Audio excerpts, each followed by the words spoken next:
નમસ્કાર, ગુજરાત સિક્યોર ન્યૂઝમાં આપનું સ્વાગત છે। હવે જોઈએ આજના સમાચાર। જનહિત માટે વિપક્ષ નેતાની લડત। બિલીમોરા બજેટ 2026-27 મુદ્દે ગરમાવો।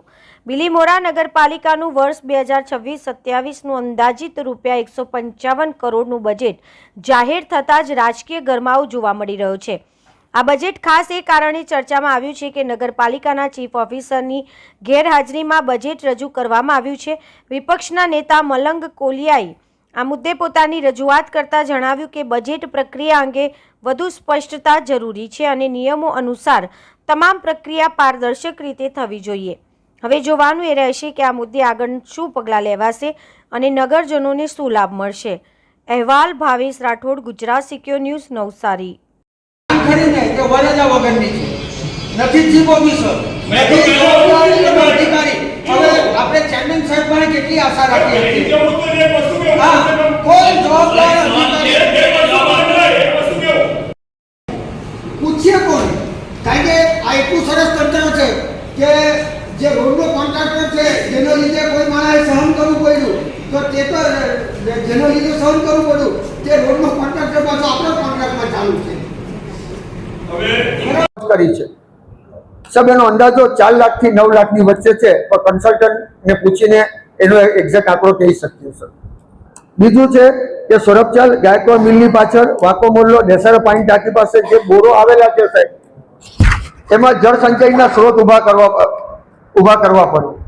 કારણ કે સાહેબ બજેટમાં જળ સંચયનું જો લીધેલું હોય તો અમને વાંધો નથી।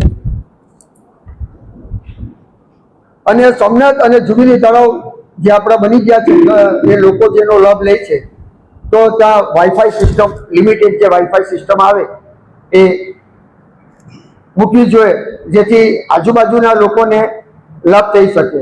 એટલે આપણે વાઈફાઈની સગવડ આપી શકીએ। સબવાહિનીનું જો આપણે કરશું ને તો ગુજરાતના ઇતિહાસમાં બીજો બનાવ હશે। પહેલો બનાવ એ બી બિલીમોરા નગરપાલિકાને જ નોંધેલો છે કે તત્કાલીન પ્રમુખ મનીષ નાયક એણે બિલીમોરા શહેરનું કોઈ બી વ્યક્તિ કોઈ બી હોસ્પિટલમાં મૃત્યુ પામે તો એની ડેડ બોડી એના ઘરે પહોંચાડવાની માટે માંગણીમાં મનીષભાઈ નાયકે ઠરાવ પસાર કરીને એને મંજૂરી આપેલી। અને આજે તમે જોઈ શકો કે બિલીમોરાની કોઈ બી હોસ્પિટલમાં એક્સપાયર થઈ જાય છે તો આપણી નગરપાલિકાની ગાડી એને એના ઘરે પહોંચાડી દે છે। સંદેશો એટલો જ છે કે ભાઈ અમે તમારી હાથે જિંદગીમાં હાથે બી છે અને તમે નહીં હોય તે દિવસ સુધી અમે તમારી હાથે છે।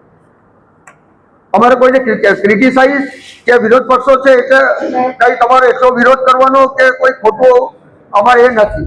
બીજી સાહેબ અમારી એક દરખાસ્ત એવી છે કે ભાઈ દેસારા નદી કિનારે જે પંપ હાઉસ આપણું આવેલું છે એ ત્યાં આપણે સોમનાથ તળાવને ભરવા માટે મોટરને આયોજન કરેલું છે। એ વિસ્તાર બી હવે ધીરે ધીરે ડેવલપ થવા લાગ્યો, તો ત્યાં એક પવન ચક્કી અથવા તો સોલર પેનલ જે પવન ચક્કીથી જે વીજળી પેદા કરે